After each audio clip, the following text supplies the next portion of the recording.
Episode 69 opens with a recap of Kakashi assigning Sakura, Shikamaru, and Naruto an A-rank mission. We find out the A-rank mission is for the team to hold Sasuke in his tracks and then await further orders. I know that was supposed to make Kakashi look cool, but in all actuality, all it did was make him look like an a-hole. If Sakura didn't move out of the way, she would have gotten floored by that guy's shoulder. Sakura apparently couldn't care less about Kakashi nearly knocking her out though, since she instead asked Kakashi why are they leaving on a mission when the current situation is so dire, which is actually a fair point to make. Sakura wouldn't be too handy in the fight, but she could ensure the civilians are safe while the awakened Naruto fought using his shadow clones, with Shikamaru covering the both of them. Perhaps that would have been a plan if Kakashi hadn't sent Shukaku's chakra during Sasuke's fight with Gaara. Because he did though, he doesn't believe Sasuke can handle Team Baki. Which, he's right of course, but Kakashi's decision doesn't entirely add up. Just like Sasuke, Kakashi was gone during Shikamaru and Naruto's training arcs. He has no idea of their current power levels, and since they didn't show Kakashi reacting to Naruto telling Sasuke he beat Neji, as far as we know, he tuned out their entire conversation. Meaning, as far as Kakashi is aware, he's sending fatherling Naruto and Sakura after a Jonin level threat.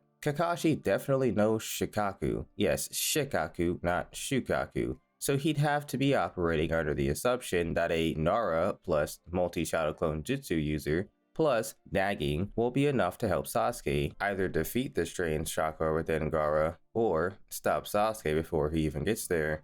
Which, just no. Kakashi literally sent them off to die since there was a slim chance at best that Team Paikun would catch up to Sasuke before he reached Gaara. Before I move on, I just want to say manga Kakashi looked way cooler. He's covered in blood from fighting, so one would think he'd just wipe some of the blood off of him to use that to summon. Except, that isn't what happens. Having Kakashi take out a kunai to draw blood from his thumb serves as a roundabout way of telling the reader that he's been serving up cans of whoop-ass without taking any in return.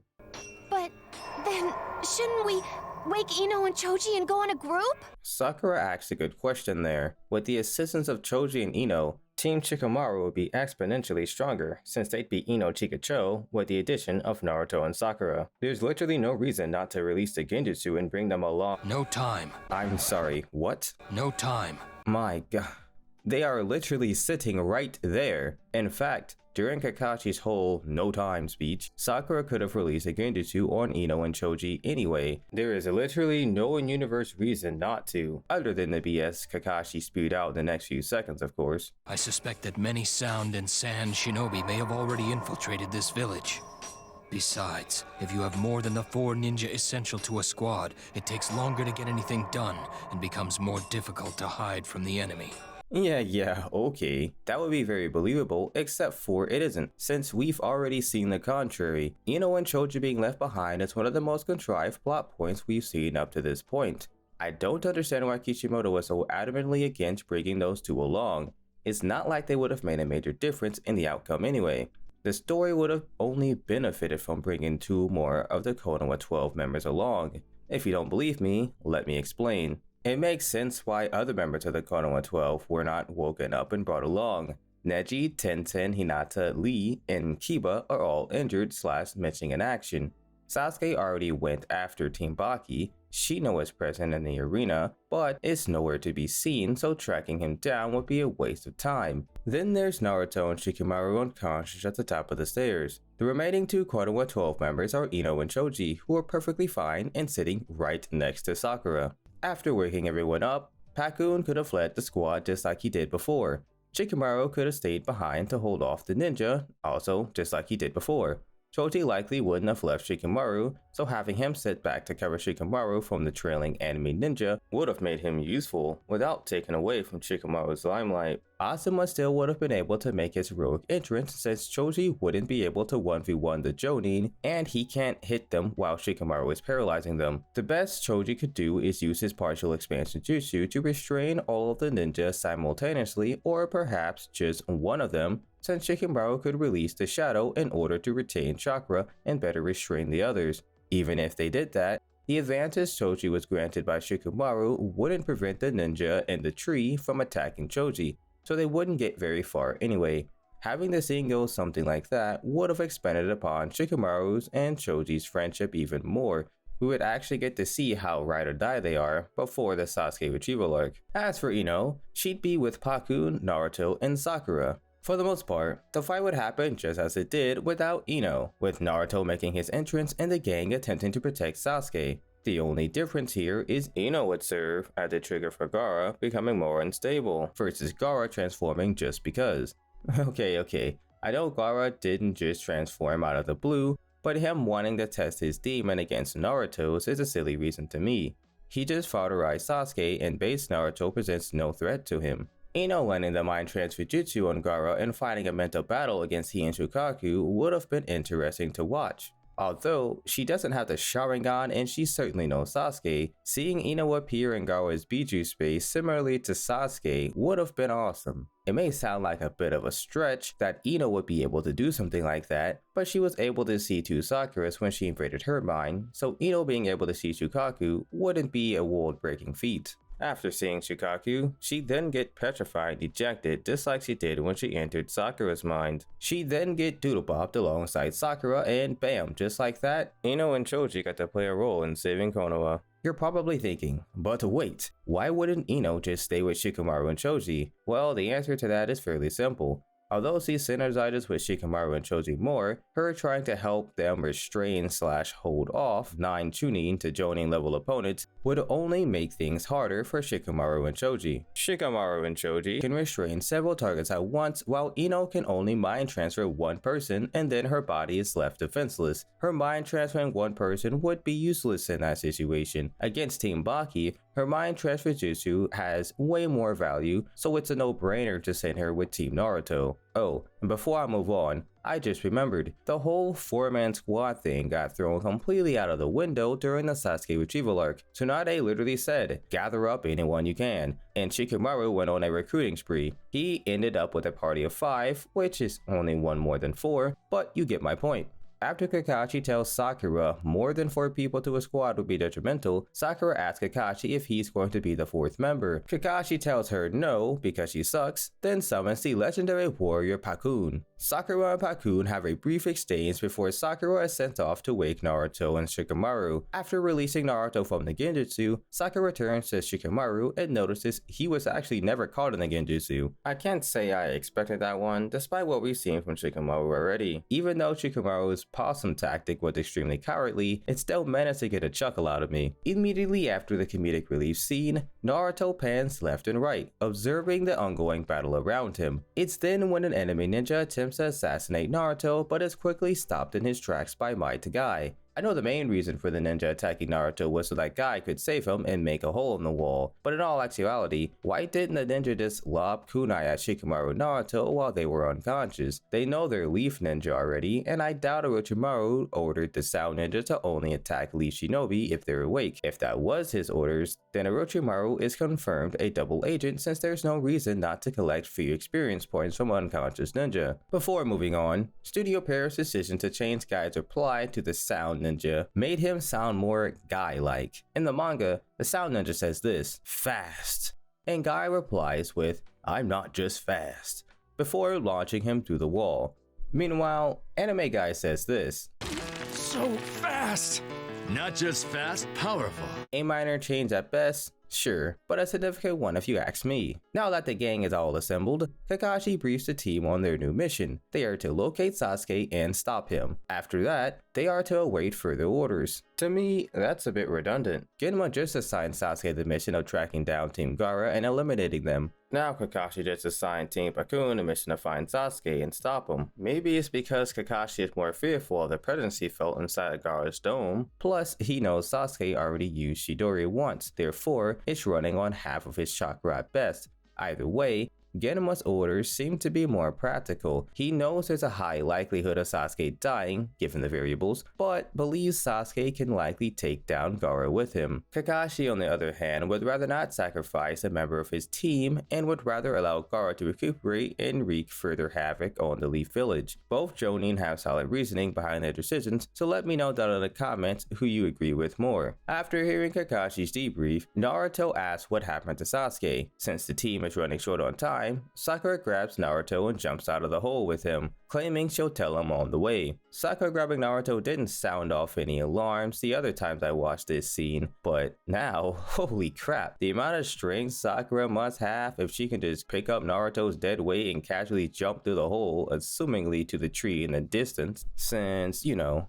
they usually don't jump from an elevated surface down to the ground, then back up to an elevated surface. I'm not even being sarcastic here. This is probably her most impressive strength feat thus far. This next scene with Pakun talking to Shikamaru is entirely comedic filler. Originally, Shikamaru merely said, "Sheesh, why me?" then immediately jumped out of the hole after the others. The anime gave us the whole stick about Pakun's paws being soft and supple before he once again bites Shikamaru and jumps out of the hole with him. It's worth mentioning that Pakun very clearly jumped downwards, whereas Sakura's pathing is unclear, but I'm still gonna give Sakura the strength feat, even though in the grand scheme of things, it doesn't really matter. Returning to the episode leaves us with a concerned Guy and a not as worried Kakashi. Guy asks Kakashi if the three of them, Naruto, Sakura, and Shikamaru, are going to be okay by themselves, in which Kakashi replies, Yes, they'll be fine.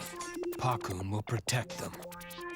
As long as they don't go too far. Which I completely disagree with. Pakun ain't doing jack diddly. Kakashi does make a caveat saying that Pakun can only protect them if they don't push their luck too far, but regardless if they push their luck too far or not, they would have all died before they even reached Sasuke if Shikamaru didn't stay behind to hold back the Sound Ninja. If anything, Shikamaru was forced to push his luck in order for everyone to survive. Man, if only Shino remained a mysterious, powerful ninja throughout the series, he played a role in clutching up this arc, and honestly should have been there in the Sasuke retrieval arc, even though, if he were there, it would have been completely overkill. And not for the reasons you're likely thinking. I'm not gonna go off on a tangent right now, since I'm gonna cover that better when we get there. After a dramatic zoom into the barrier, Orochimaru expresses his eagerness to fight Hiruzen, we're then taken outside of the barrier to the exposition bots. The head exposition bot tells us that This barrier can only be broken from the inside. If Lord Hokage would just take out one of those Sound Ninja, then we could help. So naturally, the Sound 4 immediately shield themselves with the barrier as well, since if they had done that from the beginning, we wouldn't have gotten this surprise moment. With that out of the way, there are so many issues I have with this scene. Before I dive in, almost everything could be worked away with a simple because plot hand. But honestly, that's just lousy reasoning, and before you go, well, the manga probably did it better, and no, it didn't. The anime copy-pasted this scene. Without further ado, the first problem with this scene is the dialogue of the Anbu captain, him saying, If Lord Hokage would just take out one of those Sound Ninja, then we could help. Makes it sound like he and his men could assist Hiruzen against Orochimaru. The Sound 4 aren't a direct threat to Hiruzen since they are putting all of their concentration into maintaining the barrier, so I doubt he meant assist Hiruzen by taking out the Sound 4. I think having the Anbu captain want to help is good because that's his job. Plus, if Hiruzen loses, well, goodbye to the village. Well, not really, since Jiraiya would have eventually showed up and would have been fighting a weakened Orochimaru, but the Anbu doesn't know Jiraiya's in the village, so that's besides the point. This fight between Hiruzen and Orochimaru wouldn't have been nearly as good had the Anbu been in the fight. Not that they would have lasted very long anyway, but again,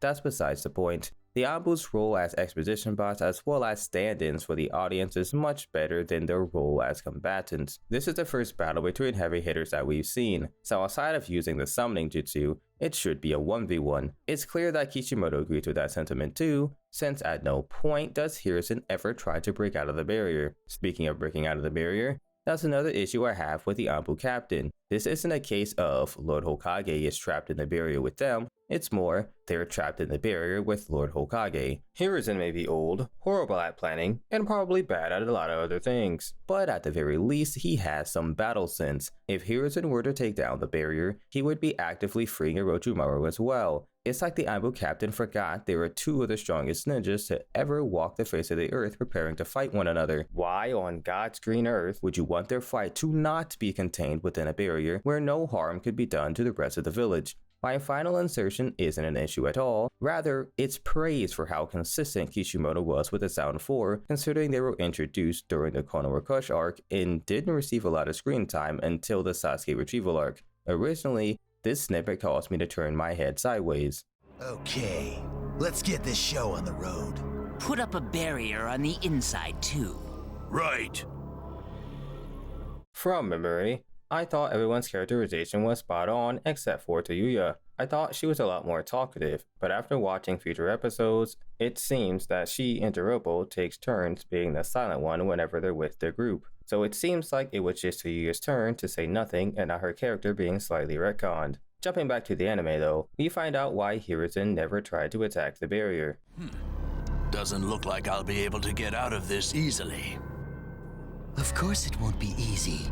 I know you. It would be a big bother if someone came in here and got in your way, wouldn't it? Yeah, I can respect that. I think we all can. Hiruzen wanting to run the ones makes a lot of sense. The Abu captain doesn't agree though, since both in manga and anime he groans as if Hiruzen is making a grave mistake, which he's not wrong, but also not right at the same time. As I mentioned earlier, this fight wouldn't have ended very well for the Anbu. Something else worth noting about this scene is the pacing difference between the anime and the manga. Personally, I think the anime's pace was better since the anime had more time to flesh out the combat than the manga did. What I like better about the anime is the fact that Hiruzen and Orochimaru are still wearing their Kage clothing whilst having a discussion about interference. They don't feel each other out at all before Orochimaru decides to summon Lord First and Second. Instead, they just intensely stare at each other, with Hiruzen being the stubborn dad and Orochimaru being the edgy teenager defying him. Continuity-wise, Orochimaru and Hiruzen feeling each other out first makes way more sense since they last met so long ago. The brief scuffle they had while robed reminds me of Yoda versus Count Dooku. There's no taijutsu or kenjutsu involved. The two first have a battle of the Force, and after seeing that Yoda is clearly superior, Yoda and Dooku engaged in lightsaber combat. That's exactly what Hiruzen and Orochimaru do in the anime. They both start firing ninjutsu at each other until Hiruzen overwhelms Orochimaru. Now, obviously, Orochimaru doesn't die or really take any damage at all, but he still lost their brief encounter. We'll have to resume their fight later though, since this is an anime after all. We can't just start and finish an epic fight in one go. We gotta stretch that baby out.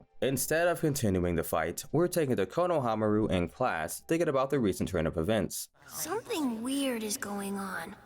All the teachers left the students to study by themselves. And then there's that smoke. Yeah, this is definitely weird. Which I mean, yeah, that is odd. I imagine the schools are more towards the center back of Konoha, or at the very least away from the border wall. So the students not being able to hear or see anything except for maybe some smoke here and there makes sense. Most of the ordinary townsfolk probably didn't know anything was going on themselves until the first responders evacuated them to the bunkers. I know I memed on Hiruzen a lot for his poor defense strategy, but at the very least, he's doing a good job at protecting the civilians. Okay, this has nothing to do with Naruto at all, but Snot-Nose would get an F if he turned in his homework this way. Man didn't show an ounce of work. He also could have wrote those last two equations at the bottom of the first page, so he'd actually get an F minus if he turned it in that way. Hey, Konohamaru! Oh, come on! Huh? My mom just bought this for me. Ain't no way her pencil snapped clean down the middle like that. Unless coloring pencils work differently in Japan, there just simply ain't a way. After the coloring pencil shenanigans, we cut back to the brawl in the tournament arena. Kabuto surmises that Team Pakun left to back up Sasuke, to which Goon number 1 scoffs since he doesn't see how a Fukenin could possibly be a threat to Gaara. Goon number 1 must have missed the part where Sasuke entered Gaara. Discounting what the goon said, Kabuto takes out the magic data card he has on Naruto, which confuses the goon even more. Kabuto then tells the goon if he underestimates the enemy, he'll die. I'd like to believe everyone watching this video agrees with Kabuto. However, this whole scene feels like it was added in just to hype up Naruto versus Gaara, since the Kakashi level ninja is giving Naruto props. I think the other two instances of foreshadowing got the job done better since they didn't happen at the detriment of any other characters. The two instances I'm referring to are when Naruto and Shikamaru confronted Gaara in the hospital and when Naruto fought Neji. The latter plays a bigger role in my argument, but I'll touch on that in a bit. When Naruto confronts Gaara in the hospital by saying he has a demon inside of him, Gaara casually goes, A demon, huh? My demon is as real as yours is. which throws Naruto for a loop. While Gaara is monologuing, Naruto realizes that he and Gaara are the same. They were walking the exact same path until Iruka led Naruto down a branching path, resulting in Naruto embracing the light. Gaara, however, remained on the path of darkness. By establishing Gaara as an evil Naruto, the foreshadowing was clear. We know Gaara is the antagonist and Naruto is the protagonist. In order to truly defeat Gaara, Naruto would either have to A. kill him, or B. defeat him in combat and philosophy. We know from the very first arc of Naruto, the Land of Waves arc, that Naruto doesn't really like the way the shinobi world operates. For reference, here's what Kakashi told Team 7. Shinobi are all merely tools in the hands of destiny. No point in wondering whether it's right or wrong. It just is. It's the same in the village hidden in the leaves. Instead of following the ninja way Kakashi described, Naruto decided to create and follow his own ninja way, one that he sees as straight and true. The clips that I just showed you are all from episode 19. You may have not realized this, but episode 19 is the birth of the infamous Talk no Jutsu. Instead of trying to kill Zabuza, Naruto instead launches a barrage of words at him, successfully passing every charisma check along the way. The reason I bring up the birth of the Talk no Jutsu is because it's more in character for Naruto to go with the aforementioned option B, because Naruto came to this conclusion. I was alone too. I didn't know what I was here for, why I was alive, until Iruka-sensei came along. Could I have ended up like that if...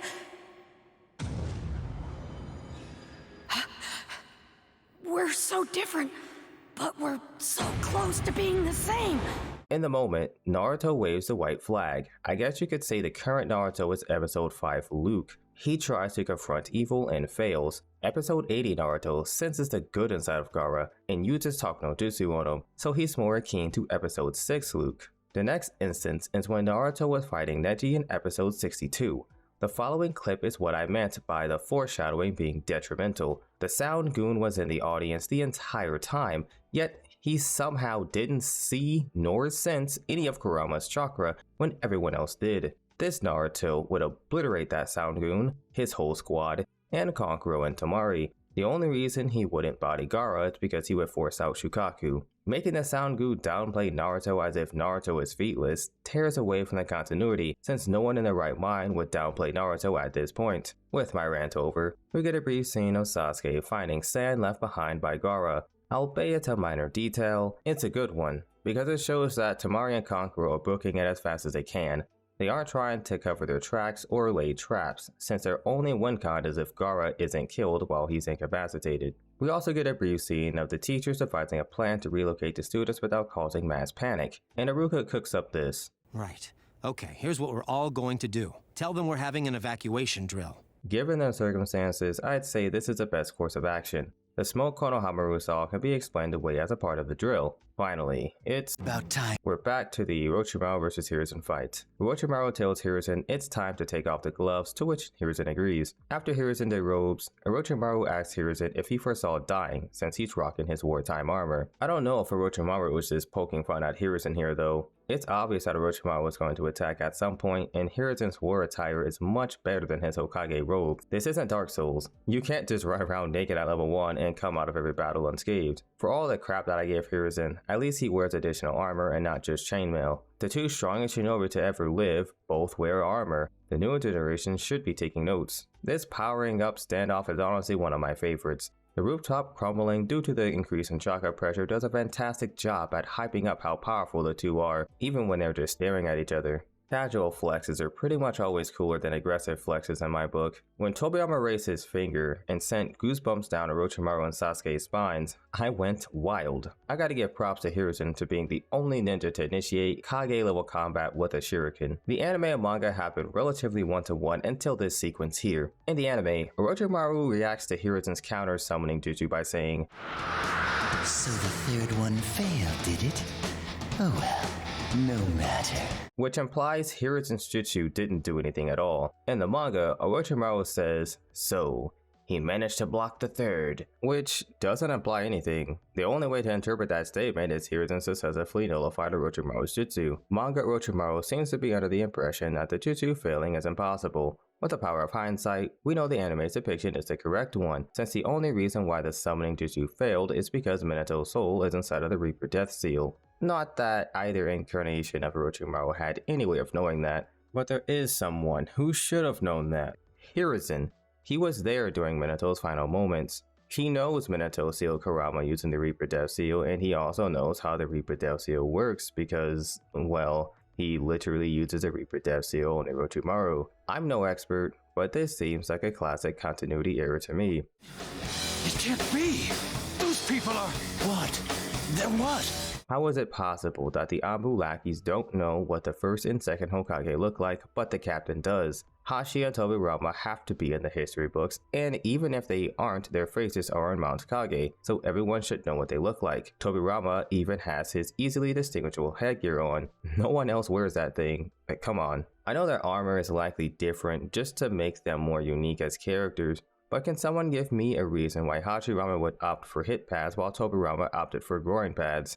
Like, why not both? That's what a samurai would do. In fact, that's what a real ninja would do. We're taken away from the Kage fight to see Iruka evacuating his class as he planned earlier in the episode. He does a horrible job at raising suspicion though, since he looks extremely serious and he is also frantically scoping out the perimeter. That's when Konohamaru remembers the wisdom Hiruzen shared with him long ago. The double rainbow that's been bugging Konohamaru all episode is said to symbolize snakes and the arrival of evil. Which, I mean, you really hit the nail on the head there, Kishimoto. I know these are reanimations, but they sound more like puppets. Have a listen.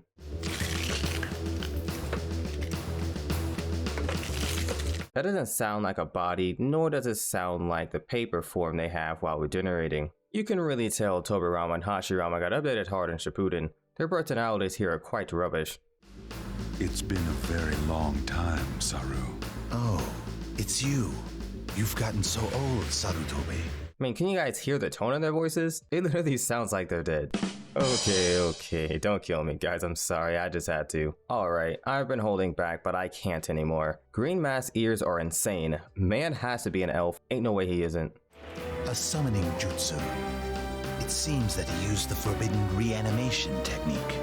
How insolent. Yeah, what a vile technique. Whoever created that jutsu is a total slag. The episode concludes with Team Pakkun being debriefed on their mission and the Sound Ninja standing on a rooftop preparing to pursue Team Pakkun. Two of the Sound Ninja clearly have something wrong with them because they're awkwardly hunched over, but that's besides the point. If you enjoyed this video, be sure to leave a like to help others find this video and subscribe to the channel so you can be notified when new episodes of Overanalyzing Naruto are released. I look forward to seeing you all in the next video. Deuces.